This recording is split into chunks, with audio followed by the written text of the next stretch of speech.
قبل ما نبدأ قصتنا الجميلة النهاردة ما تنسوش تعملوا لايك للفيديو وتشتركوا في القناة عشان يوصل لكم كل الفيديوهات اللي احنا هنعملها مخصوص عشانكم.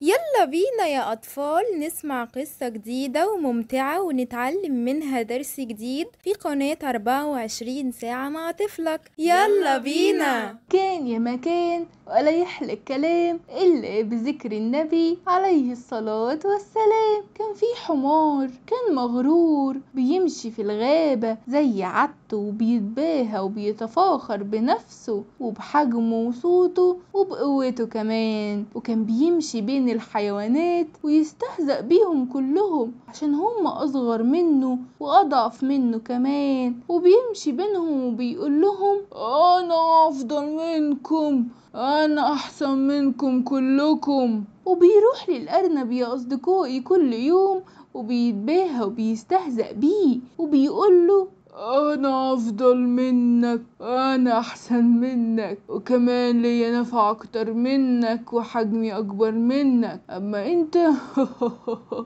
أنت أرنب صغير، وشوف أنا كبير إزاي، أنا كبير وحلو أيوة. وبيروح للبقرة يا أصدقائي وبيقول لها بصي بقى انتي، انا بقى ولا حد بياخد مني لبن ولا اي حاجة. وبيجري على الحصان وبيقوله انا افضل منك، انا بحمل الاثقال وبتحمل كل الاعمال الشاقة والصعبة، اما انت حصان عايش في رفاهية. وفي يوم من الايام يا اصدقائي كان الحمار المغرور بيمشي في الغابة زي عادته متباهي وفخور بنفسه وبحجمه وبصوته وقوته وقدرته على التحمل، وقابل في طريقه السلحفة فوقف وقال لها انا افضل منك، انا بمشي بسرعة كبيرة وانتي بطيئة يا سلحفة انتي. ضحكت السلحفة يا اصدقائي وقالت له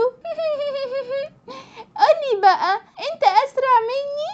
ايوه انا بمشي على الارض وبمشي بسرعة جدا، بس خلي بالك انت ما تقدرش تسابقني فوق المية. راح شايط الحمار يا اصدقائي وغضب جدا واحمر وجهه عشان السلحفة احرجته قدام جميع الحيوانات.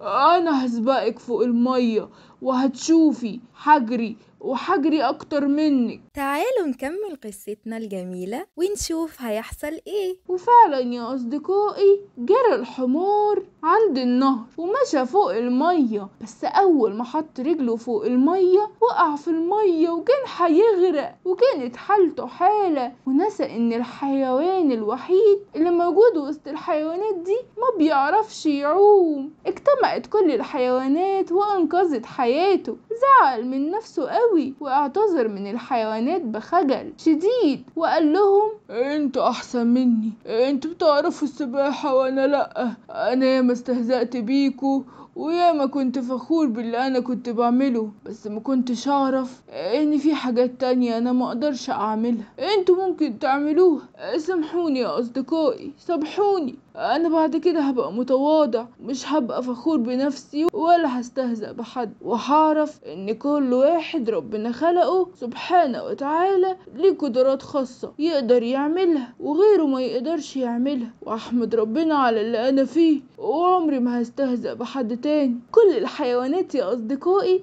كان صعبان عليها حاله، ولكنهم اتبسطوا قوي ان رجع لنفسه وعرف غلطه وعمره ما هيغلط في الحاجة دي تاني. واحنا كمان يا اصدقائي عمرنا ما هنكون متفاخرين بنفسنا، ولا عمرنا نستهزأ بأي حد، ونسمع كلام ماما وبابا واخواتنا الكبار وما نضايقش اخواتنا الصغيرين ابدا. برافو عليكم يا اصدقائي. اكتب لنا في التعليقات ايه اللي حصل للحمار بعد ما السلحفة احرجته قدام الحيوانات، وليه الحمار معرفش يعوم في المية زي السلحفة.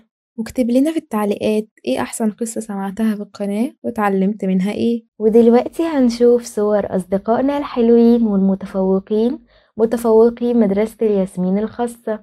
مصطفى ولد ذكي ومجتهد وبيحب يتعلم ويفهم كل حاجة، وبيذاكر وشطور جدا، ودايما بيسعى يكون أحسن وعنده إرادة، وبيحب قناة 24 ساعة مع طفلك.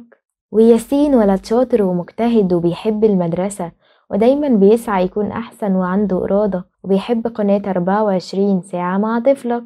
وياسمين بنت متميزة وشطورة في المدرسة، وبتسمع الكلام وبتحب ماما وبابا، وبتحب قناة 24 ساعة مع طفلك. وإبراهيم ولد ذكي ومجتهد، ودايما بيحب يتعلم ويطور من نفسه، وبيحب يذاكر بجد، وبيحب ماما وبابا وبيفرحهم بنجاحه، وبيحب قناة 24 ساعة مع طفلك.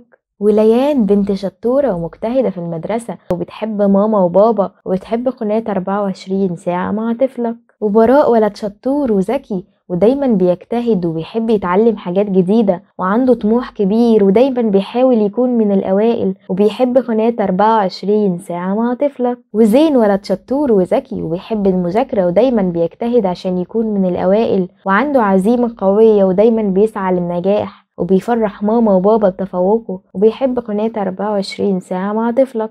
وتاليا بنت شطورة ومجتهدة وبتحب الدراسة، ودايما بتحاول تكون الأفضل، وعندها طموح كبير، وبتفرح ماما وبابا بتفوقها، وبتحب قناة 24 ساعة مع طفلك. وجنى بنت ذكية وشطورة وبتحب المذاكرة، ودايما بتحاول تكون الأفضل، وبتسعى للنجاح، وبتفرح ماما وبابا بتفوقها، وبتحب قناة 24 ساعة مع طفلك. وحلا بنت مجتهدة ومتميزة وبتحب التعلم، ودايما بتسعى للنجاح، وعندها طموح كبير، وبتحب قناة 24 ساعة مع طفلك. وياسين ولد مجتهد ومميز وبيحب التعلم، ودايما بيحاول يكون الأفضل، وعنده طموح كبير، وبيفرح ماما وبابا بنجاحه، وبيحب قناة 24 ساعة مع طفلك. وإياد ولد شاطر ومجتهد وبيحب المذاكرة، ودايما بيسعى يكون من الأوائل، وعنده عزيمة قوية، وبيفرح ماما وبابا بتفوقه، وبيحب قناة 24 ساعة مع طفلك. وياسين ولد مجتهد وذكي ودايما بيحب يتعلم الجديد، وعنده عزيمة قوية، وبيفرح ماما وبابا بنجاحه، وبيحب قناة 24 ساعة مع طفلك. ومكة بنت شطورة وذكية ودايما مجتهدة وبتحب تتعلم حاجات جديدة، وبتحب ماما وبابا، وبتحب قناة 24 ساعة مع طفلك. بعد ما سمعنا قصتنا الجميلة النهاردة، اوعى تكون نسيت تعمل لايك واشتراك للقناة عشان يوصلك كل الفيديوهات اللي احنا بنعملها عشانك. بعد ما سمعنا قصتنا الجميلة النهاردة، تعالوا معايا نسمع قصص أكتر في قناة 24 ساعة مع طفلك. يلا بينا.